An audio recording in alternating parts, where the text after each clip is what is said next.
This presentation of In Their Own Words is brought to you by the Honor Project and is dedicated to the brave men and women of the United States Armed Forces.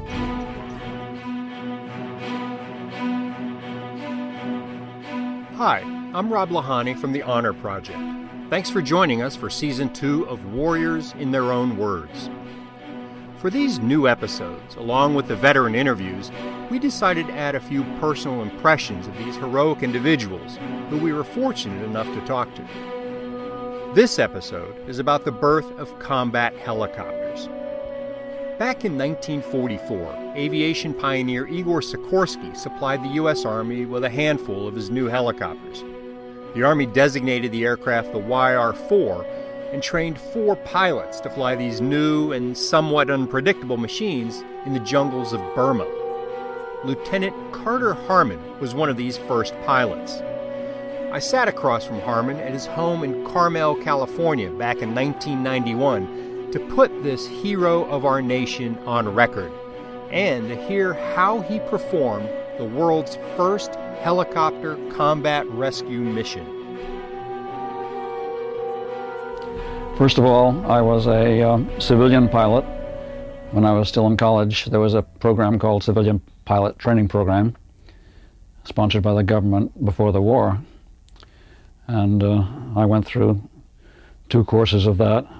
And when it became clear that there was a war, I volunteered for the Air Corps and went through cadets, became a twin-engine pilot, and then an instructor in basic flying training in Texas. And so I had some pretty good experience. If you try to teach something, you learn pretty well what it is you're doing, and that's a very good training, I think, for anybody.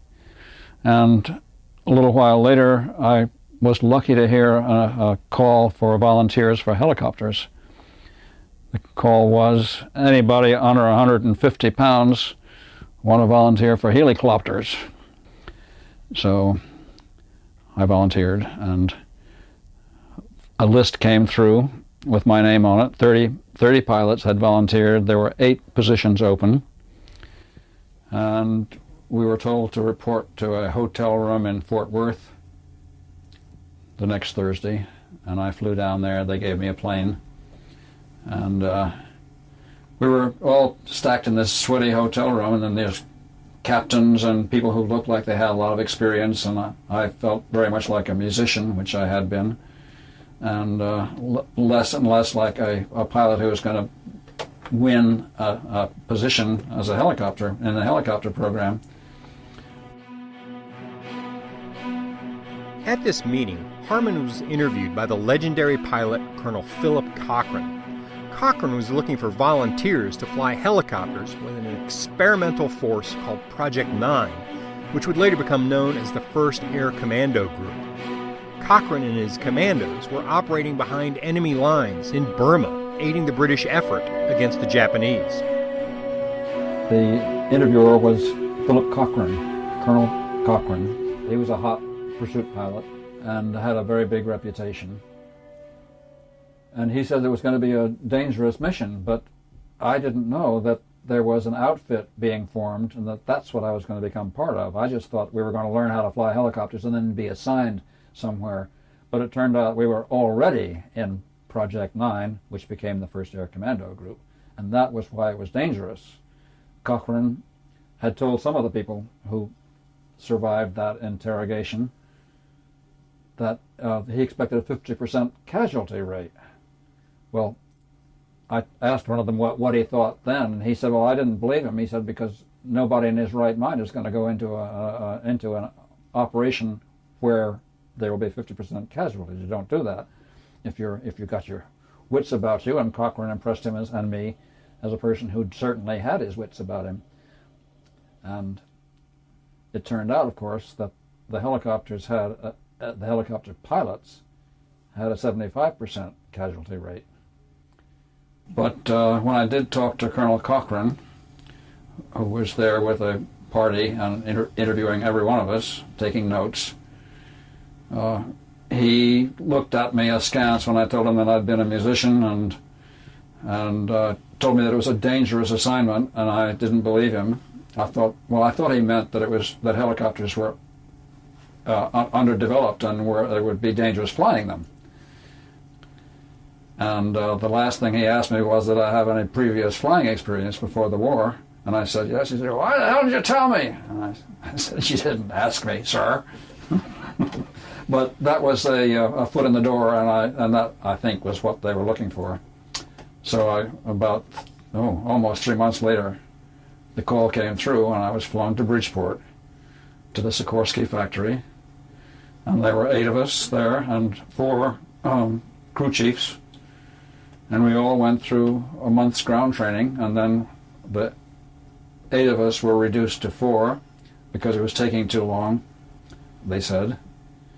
And the 4 of us learned how to fly helicopters. And then came the news about where we were going, which was, it shouldn't have been a surprise because I had been inoculated for a semi-tropical climate. We had been. But it didn't seem to me that what we were flying was going to go into any kind of a forward zone. It was a trainer made of canvas and pipes and called the YR4. And the Y part of that is sort of a disclaimer by the Air Force, the Army Air Corps at that time, which comes right after the letter X. The letter X means experimental. The letter Y means that it's been accepted, but they're not quite sure it'll work. And so that was what the designation of this aircraft was, YR4. And in fact, what we flew overseas was the YR4B. And that had a bigger engine, 175 horsepower Warner radial engine in the compartment right behind the pilot with a firewall in between, but it didn't stop the noise. Helicopters were still new at that point. How did you know what a helicopter was? What was your impression of what a helicopter was? Well, Sikorsky was the only American who had succeeded in going into production.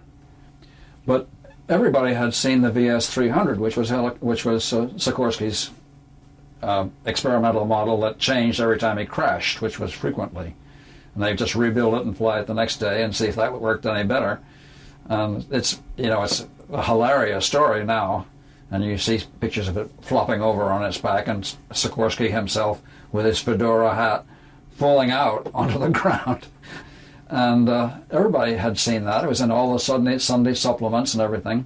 And everybody had also seen Hannah Reich, the German test pilot, flying the Focke-Wulf. It was a twin rotor machine with rotors on the outriggers.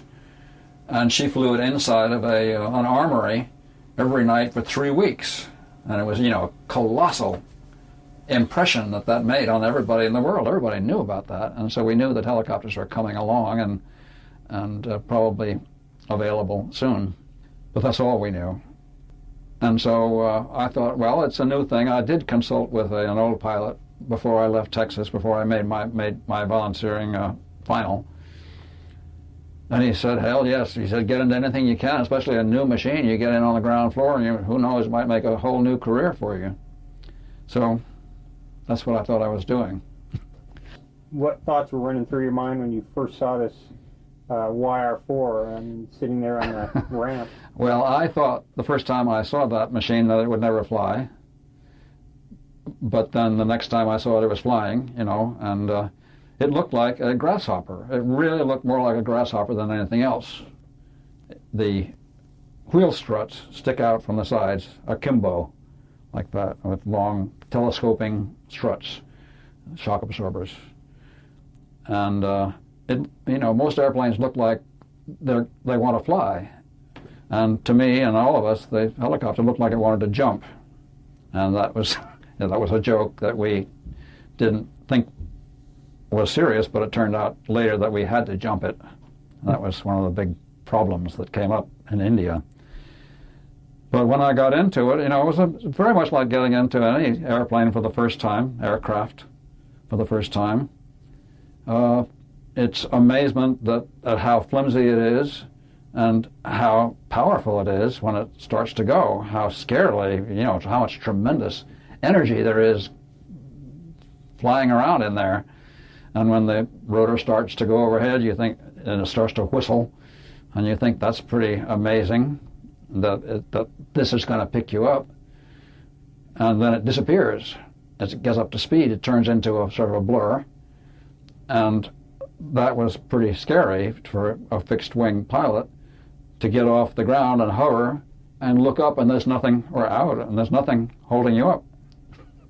Felt very bad, very, very queasy.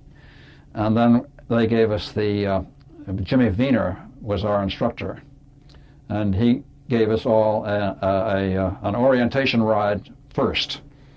So we piled into the right-hand seat, which is the one we were going to fly from, and he flew from the left-hand seat. We both had duplicate sticks. It was called the cyclical pitch stick. And as soon as but we had the duplicate cyclical pitch sticks, and between the seats was the extended collective pitch stick with a throttle, a motorcycle grip, and the end of it for the throttle, and pedals as usual.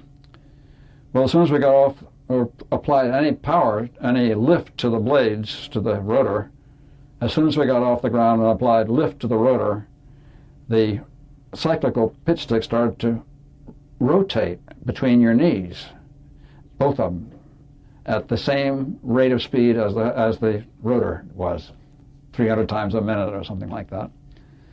And you could put both hands against that thing and clamp it between your knees, and you couldn't stop it. The whole thing was just going around. It was a tremendous force on it. And the joke was, well, the truth was, that when the gyration got down to 2 inches in diameter, you thought you really had a good ship. I went back to Sikorsky's after the war, and they were already flying some very fancy power-controlled helicopters, and Jimmy was still around, and he said, "You remember how the stick used to go around?" And I said, "I certainly do." I'll never forget that. He said, "Well, you don't have to worry about that anymore because it's all controlled by hydraulics and all the power assists." And he says, you can fly a helicopter now with 2 fingers. Before, we had to hold on to this thing to make sure that it would do what we wanted it to. You never dared let go of the controls. You never dared take your eye off the horizon, which is all you could fly by. There weren't any instruments, any flight instruments. You had to fly by orientating yourself to the ground. I was smoking in those days, and I once decided that I was flying solo and had some time on my hands, and so I decided to have a cigarette.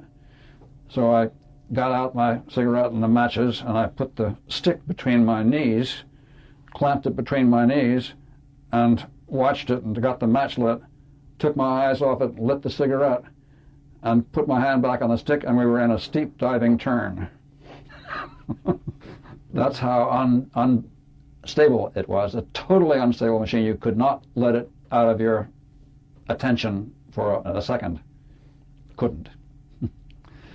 And of course, the other terrifying thing at the beginning of all of this was when we came in for the first landing, because we got 300 feet in the air and we came down at about a 60-degree slope, and the airspeed dropped right down to 0, while I watched in horror, because in an airplane, of course, you watch that airspeed to keep it up, or it'll stop flying. But of course, the wings in a helicopter or any rotary wing machine fly no matter how fast the body of the ship is flying, because they're going around.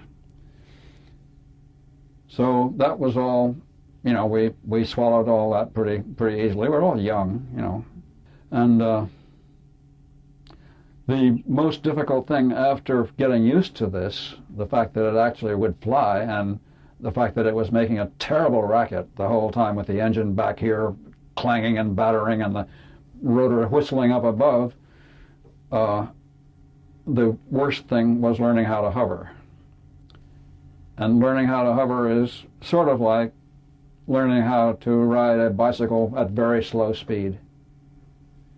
You can do it after a little practice. And what you first do is you get the ship off the ground, and everything is going full speed because that's what takes most power to hover or to go up.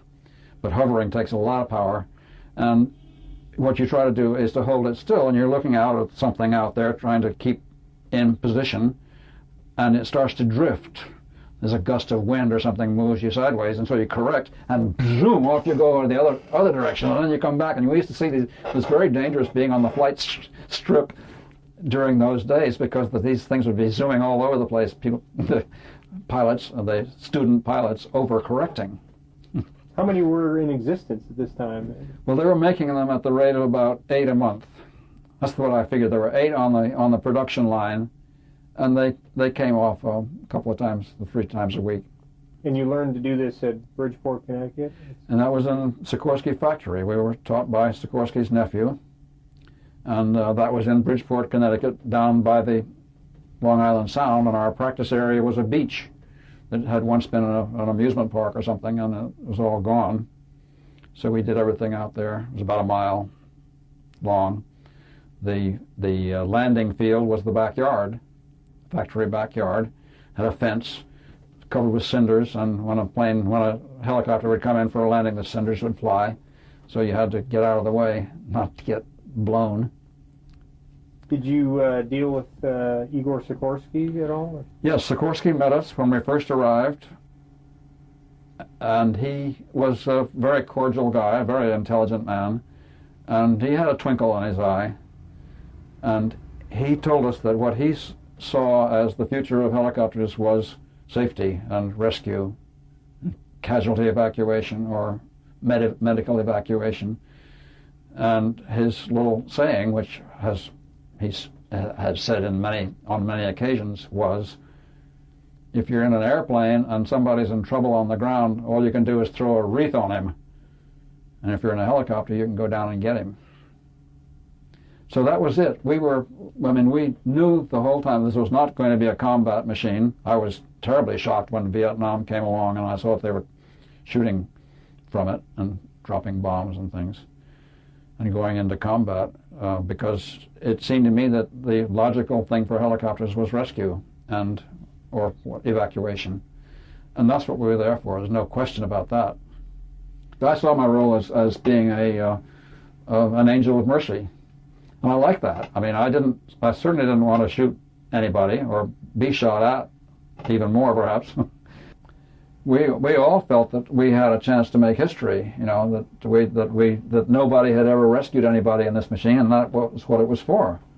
So that if that was indeed what it was the history would be of helicopters, we had a chance really to show what it could do. And we all talked about that all the time. We thought it would be wonderful to do that. I don't think any of us as instructors, we hadn't been indoctrinated thoroughly in the war mentality.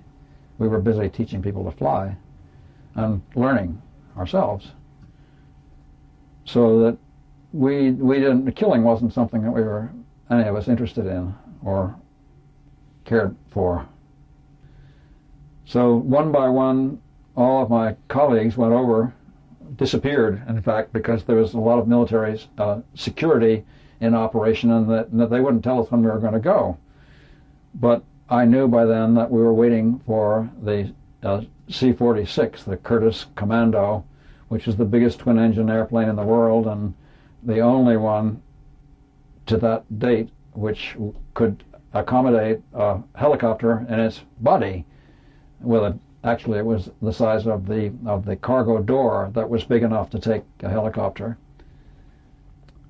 And that was so new that it still had a lot of bugs in it. It had fuel problems and it had electrical problems, and one of the ones that was carrying a helicopter had a runaway propeller, and another one crashed, and nobody ever found out what happened.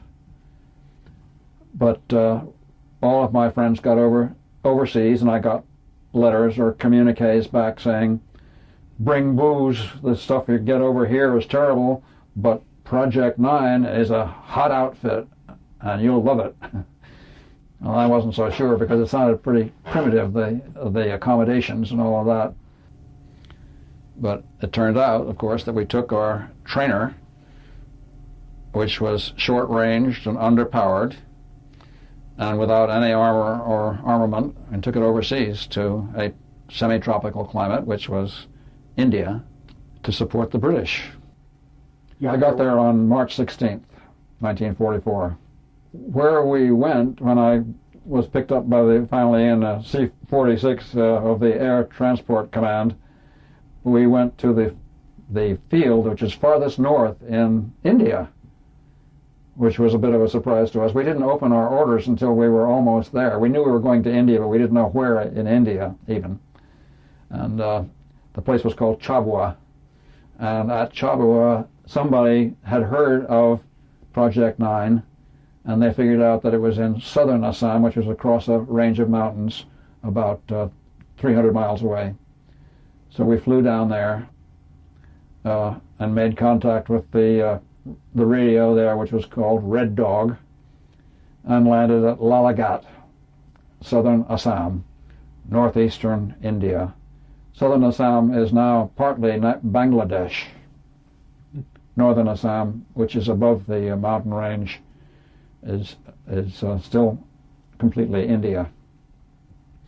And Burma was about 200 miles, well, 100 and something miles to the east, and the places where we might be expected to make a rescue or a pickup with a helicopter were about 200 miles east, due east, over a very, a very tall range of mountains and enemies.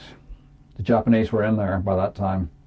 So we are now in the jungle. We're operating with the 1st Air Commandos, and you get your helicopter there how? The helicopters arrived aboard the C-46s, and at that point we're in 2 pieces, or 3 pieces if you count the blades. The front section, which had the cockpit and the engine in it, and the rear section, which was the long tail, which housed the tail rotor. And that had to be unloaded and carted to the engineering area in Lalagat and put back, reconstituted as a flying helicopter. And that was what we had all learned. We'd all been taught how to take this thing apart, and the ground crew knew how to put it back together.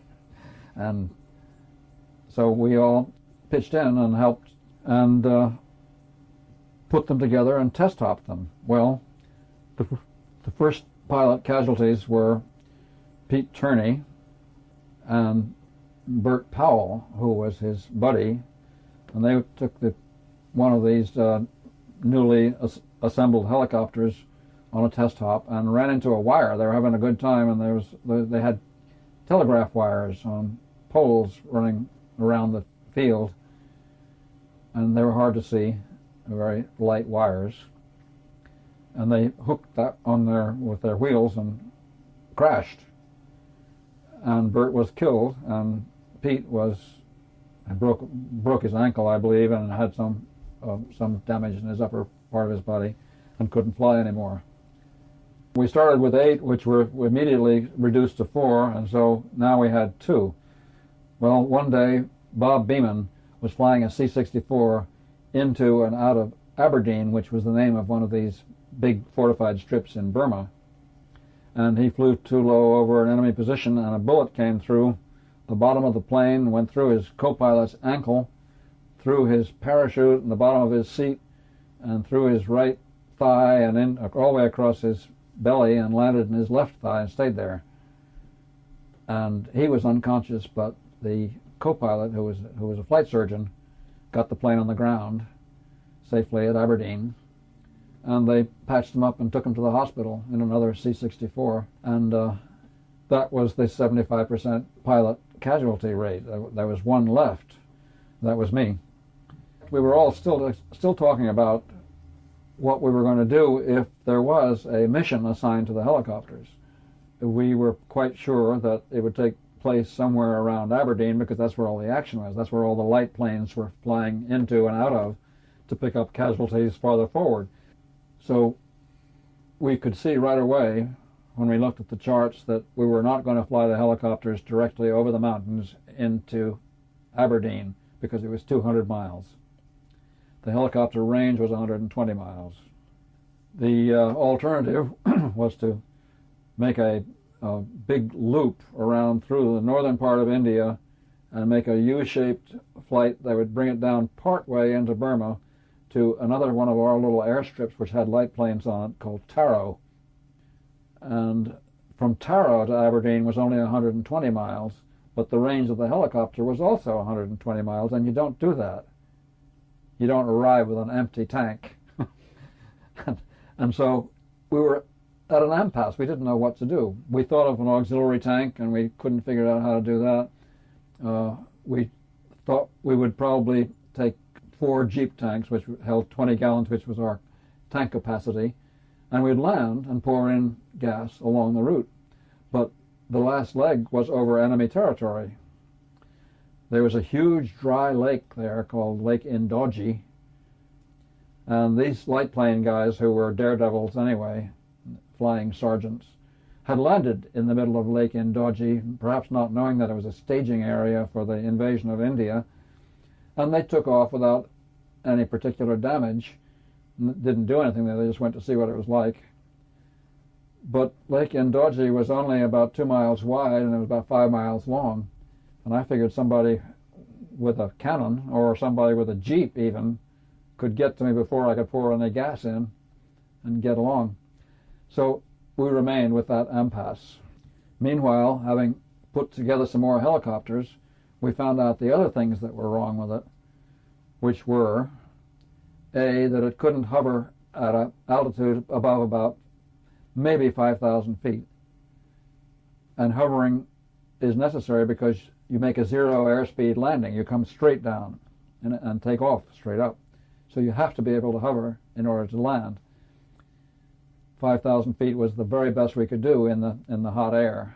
The second thing that became aware as the weather got hotter in April was that we would lift off the ground and hover for the initial takeoff, which is just was routine. You just did that to see if it was going to fly, and it would stop. The engine simply gave up, and the ship plumped down onto the ground, no damage, but it was not running. And that was very scary, and we took the engines apart, couldn't figure out what it was all about. And meanwhile, also in the heat of that part of the world at that time, we couldn't take off with a passenger on board. We didn't have enough power. Well, there was a tech rep there from Sikorsky's, technical representative, and he said it's the temperature which is causing a temperature-altitude problem. In other words, when the temperature in a dry season gets to be 100 degrees, which it was every day, your relative altitude is something like 3,000 feet. And that became a marginal area for us, and we couldn't take off with 2 people at 3,000 feet or on our ground, at our ground level. So even if we got into Burma, we couldn't pick anybody up. The engines were okay, and we didn't know what it was until Arnold Podolsky, the tech rep, said, that's the same problem. The oxygen content of the air has diminished with the thinning in the heat, and the engine is dying, is strangling. And the way to solve that is to jump the aircraft off the ground as high as you can, 25 or 30 feet into the air, without pausing for a hover, and start going forward as fast as you can, because as soon as you start moving forward, you get more lift out of the rotor and you get more oxygen coming through the air scoop into the engine, and she'll run. And it did. But that wasn't really any particular solace to any of us, because it meant we had to run it into the red. We had to over rev the limits. We were not advised to turn it up that high. So we did anyway, and Arnold said, well, you know, these red lines are mostly just guidelines, and you can do it 10% as long as you don't do it all the time. And we had to do it more than 10%, and we did have to do it all the time. So that was what we were faced with. So this machine that didn't have enough range couldn't do anything if it got there without special treatment, which was dangerous. And that's what happened, of course. When the time came, the wire came in from Aberdeen and said, "Send the egg beater to Taro." I don't know who sent that, whether it was Cochrane or somebody else, but anyway, something had happened. This was it. And, there wasn't anything except to send me, and I was not feeling very well. I was wheezing with asthma. Not supposed to do that, but I wasn't even supposed to be in the Air Corps with asthma, but I didn't tell them that. And so I went and got a prescription from the palliative from the medical department, and early the next morning I took off. 4 cans of Jeep gas beside me, and 3 stops in India, and 1 Taro in Burma. It was about, that part of the trip was about 400 miles, which was already farther than, as far as we knew, anybody had ever flown a helicopter. The only helicopter who had flown any kind of long distance was one that went to Wright Field, and that was flown by Les Morris, who flew along in short, easy hops and had a couple of trucks full of spare parts going along on the ground underneath him. And we didn't have that luxury. So the first place I had to land was a British airstrip, and we weren't sure whether it was in the hands of the British or the Japanese, because they were right up the road from there by that time, and they should have come down. That was the next place for them to hit. So I steered away from that and landed in a tea garden, tea plantation, and poured the gas in, took off again, went to an airstrip called Jorhat, where they were flying B-24s, American base, and almost killed myself because I decided to show off, and I'd land in front of the tower, not thinking of the dust. It was not paved there. And as soon as I got down to hovering altitude, this dust blew up like being in the middle of a fog bank. I couldn't see anything, couldn't see any horizon, anything to keep my ship level or not moving, and the tower was right there. So what I did was to pull up. I wasn't going to risk trying to get down. I pulled up, and I went straight up, fortunately, and back, got out of there, and landed on a paved part of the strip, shaking pretty badly. Wasn't scared, I was just shaking. I don't think you get scared. Everybody I've ever talked to or hear who's been in a combat situation or a perilous situation says, I don't think I was scared when that happened. I was scared later. And I don't know what that means. I'm not sure what fear really is. You're really mostly afraid of the unknown, like if a monster with bug eyes is peeking around the corner, you can really get paralyzed, but you don't get paralyzed when you are flying something that flies, does what you want it to do pretty much. Even if you're going to fly over the enemy and you think might get shot at, you don't know what that means.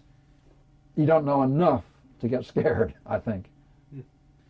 So I was worried on that trip, wondering if everything was going to keep on working, if the engine was going to stop somewhere besides in the takeoff. And I did have an electrical problem on my second stop, which was Lido, a big base where they flew the hump run into China. And I had to stay overnight while they repaired some frozen part, a relay or something was frozen in the electrical system, and it took them all that time to figure out what it was and to replace it. And the next day I flew to Taro, and I sat there most of the day. There was a radio call that somebody remembered, one of these guys flying recklessly all over the place in these light planes. He said, "Oh yeah, I think we did have your name's Harman, right?" And I said, "Yeah." He said, "Well, yeah, they did say something about somebody named Harman to tell them to wait here."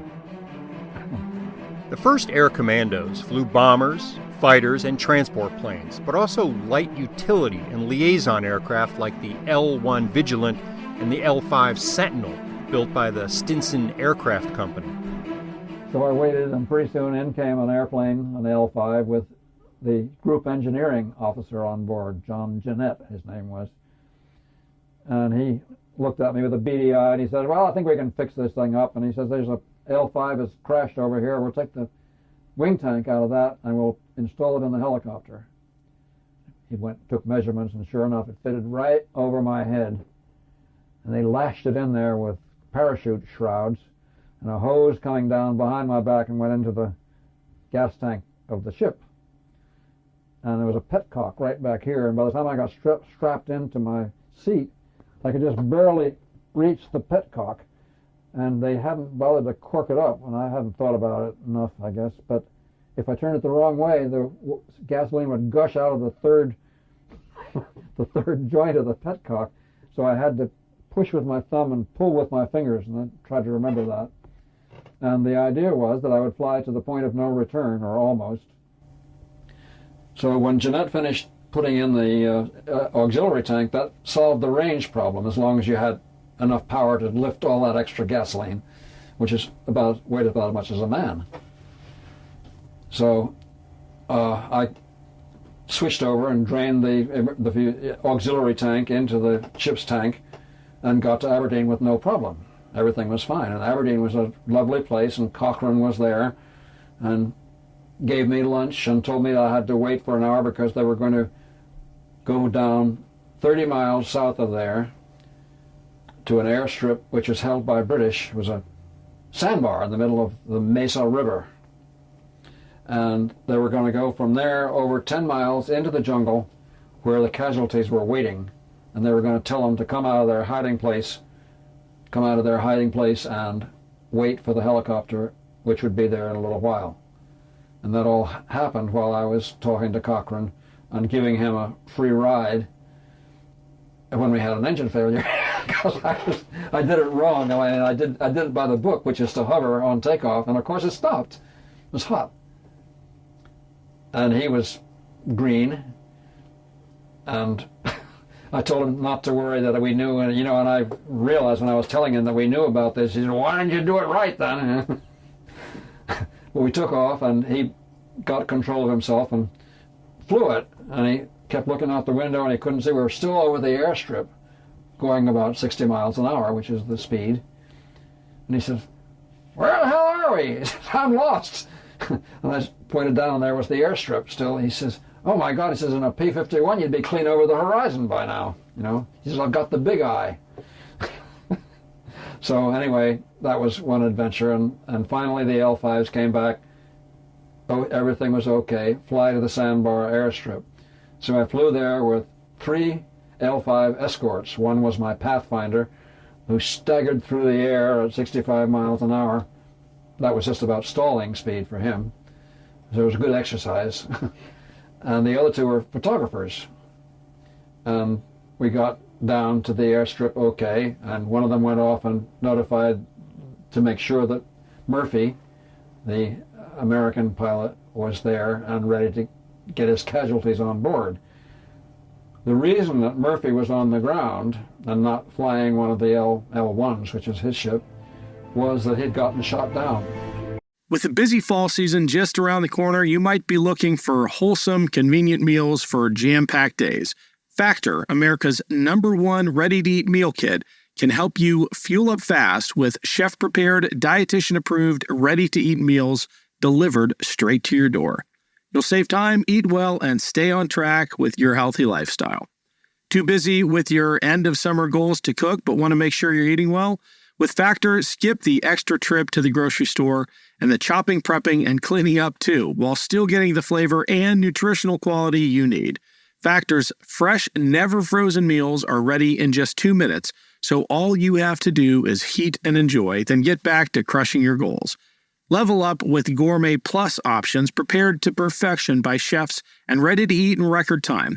Treat yourself to upscale meals with premium ingredients like broccolini, leeks, truffle butter, and asparagus. With Factor, you can rest assured you're making a sustainable choice. We offset 100% of our delivery emissions, source 100% renewable electricity for our production sites and offices, and feature sustainably sourced seafood in our meals. This August, get Factor and enjoy eating well without the hassle. Simply choose your meals and enjoy fresh, flavor-packed meals delivered to your door. Ready in just 2 minutes, no prep, no mess. Head to factormeals.com/warriors50 and use code warriors50 to get 50% off. That's code warriors50 at factormeals.com/warriors50 to get 50% off. On April 21st, 1944, an American pilot, Staff Sergeant Eddie Hladovchek, a guy that everybody just called Murphy, crashed in his L-1 just after picking up 3 British casualties. Well, Carter Harman and his helicopter were called on to go out and rescue the 4 stranded men. The way he tells it, he took off with 3 casualties on board, one bad, severe gunshot wound that had ripped out most of his back, and one who had an arm wound, and the third guy had malaria and was in crisis, or had been in crisis just then. So Murphy got them off the ground and made a steep turn to avoid enemy ground fire, but apparently not steep enough, and took off for the hills to climb over the mountains to get back to Aberdeen.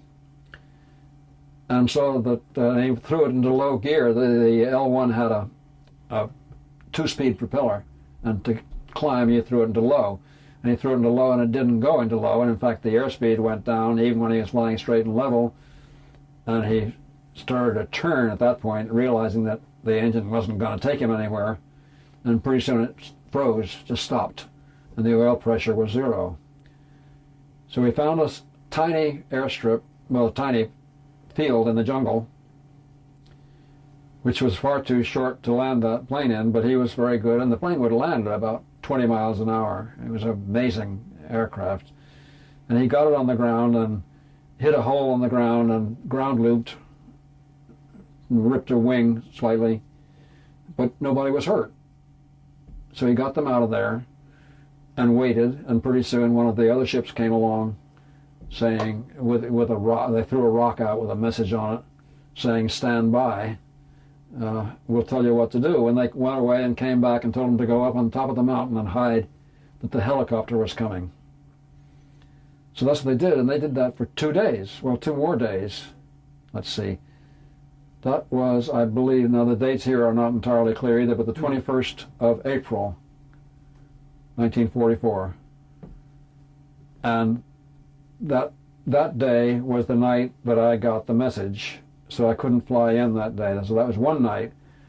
The next day I took off and got as far as Lido and had to wait there to get my battery replaced and the electrical system repaired. That was the second night. And then I got to Taro. I didn't have fuel enough, and they installed the auxiliary tank, and that was finished too late to go to Aberdeen. So that was the third night. And Murphy was just sitting there all this time. They dropped what they thought was food to him, and it turned out to be cigarettes. And they didn't have any water. They were afraid to go to get water because there were Burmese villages nearby, and the Burmese were in the control of the Japanese. So they stayed there and they found water. There were certain plants that you could squeeze, and some of these British knew how to do that. They were all British, all of his casualties. And finally, they got the message to go down and wait for me, and after a while I turned up there with the 3 L5s, my air escort, circling up above, taking pictures. One of the photographers, a man named Bill Vanderbilt from Life magazine, and Life must have those pictures in its archives, but they were top secret at the time and nobody ever saw them. We don't know if they exist or not yet, to this day. And then the Air Force photographer who got his film loaded backwards.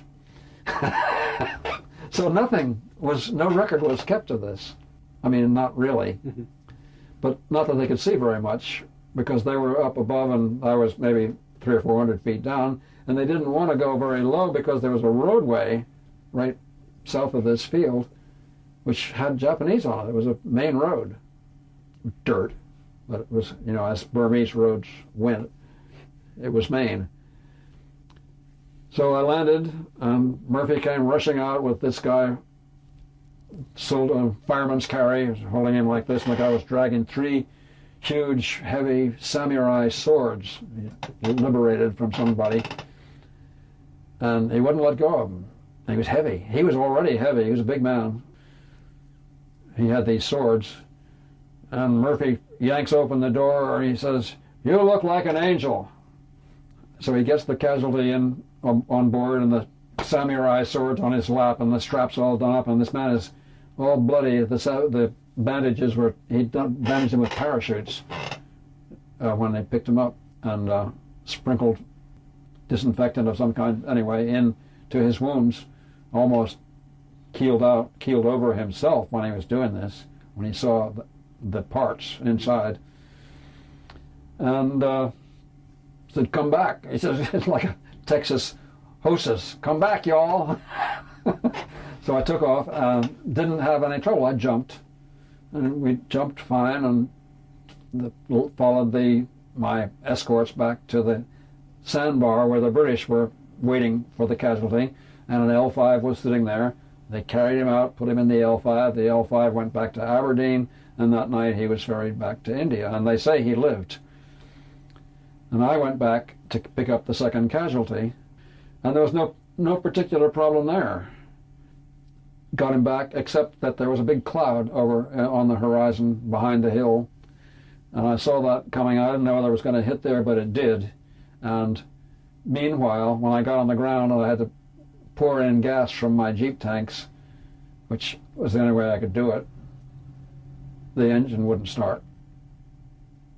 Only time it ever didn't start, I think, but it was very, very hot. It was the middle of the afternoon, and the hottest part of the day, and airless. And so by that time the storm was obviously going to hit us, huge thunderstorm, and by the time it was over, there was about an hour of daylight left, and the British said, "You better not do anything tonight, because if you do it, the most you can pick up is one." It's only 10 miles away, but still, the chances of getting back there for a second pickup were pretty slim, and that would leave only one on the ground, and it was better that there were 2 of them. So I didn't go back, just letting them worry, whether I had crashed, and it would never come back. And meanwhile, the Japanese knew they were there, or knew something was going on, and they were beating the bushes and yelling and firing off their carbines all over the place. And these guys were hiding under a rock, and it was wet under the rock, and they were scared. Murphy said he never slept a blink that night because the Japanese were making too much noise. And so in the morning it started fine, and I took off. I waited there overnight. I had to, and spent the night with the British in a jungle hammock, and picked up the malaria patient and went back and got Murphy. There wasn't no particular problem, except that out from the trees on the eastern edge of this field that I was in, which was sort of slanty, and I was cocked at an angle by the last time, came a band of men. Looked like pirates. They were wearing bandanas around their heads, and they had long staves with flags on them, it looked like. I didn't look at them too carefully, I don't know, but I couldn't imagine who they were. And I said, "Let's get out of here." And we got out and avoided them. When I got on the ground, it turned out they were British, and that the people that were the company that was keeping that airstrip had sent them in to walk out the casualties if I didn't get there. They wouldn't have all walked out. They couldn't have all, because 2 of them were in too bad shape to walk, but they neglected to tell me that their people were there. So I was scared of that. Then I flew back to Aberdeen and sort of fitted into the life there. Aberdeen was a very quiet, sort of a country airstrip. It could have been a Sunday afternoon, outside of some town in the west, and these light planes taking off and landing every now and then.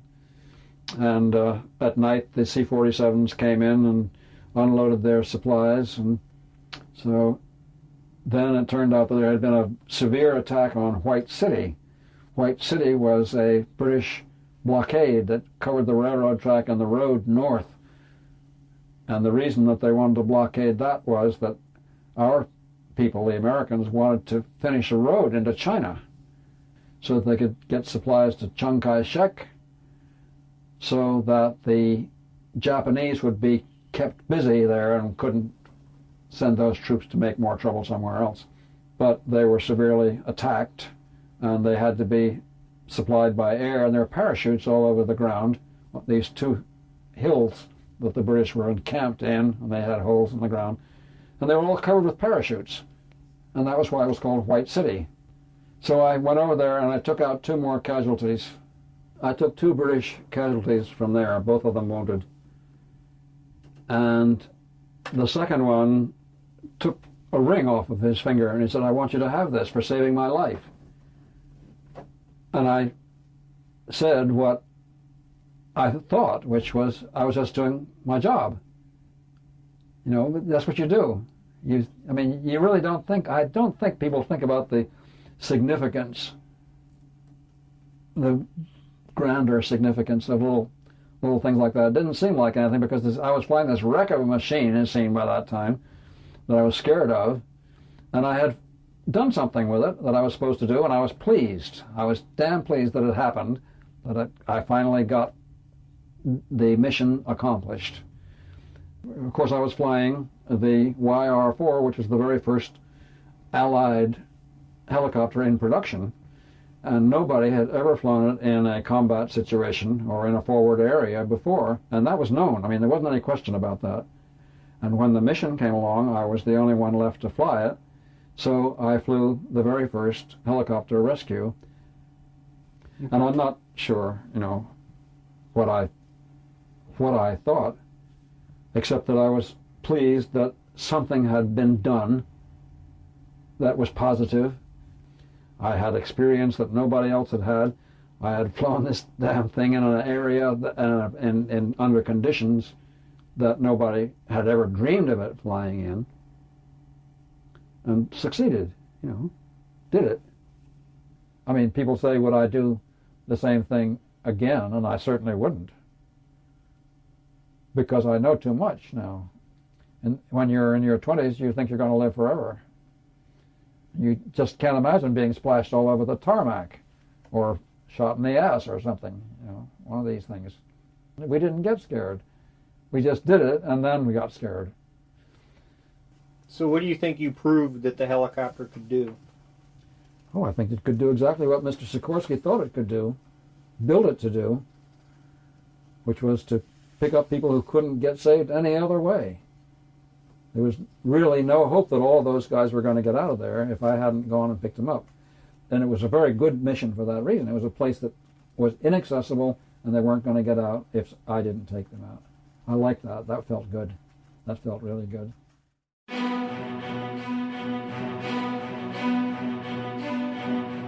Carter Harman was awarded the Distinguished Flying Cross for rescuing Murphy and bringing the others out of the Burmese jungle. After the war, Harman went on to become a very successful musician and a record producer.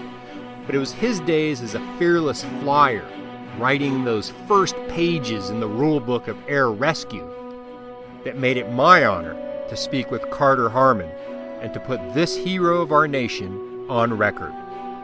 Thanks for listening.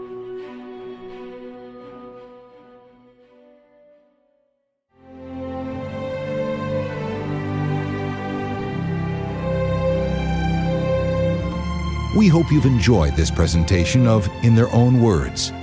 This program was created and produced by First Person Productions in association with the Documentary Broadcasting Company. The stories told herein were supplied by the Honor Project. Produced by David Benson. Engineered by Greg Bartheld and Brian Donovan. Narrated by Bill Ratner.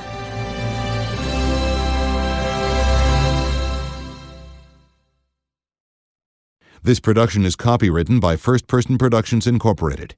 Any unauthorized broadcast, public performance, or copying is a violation of applicable laws. Hello, this is Gary Chahot welcoming you to check out the French History Podcast.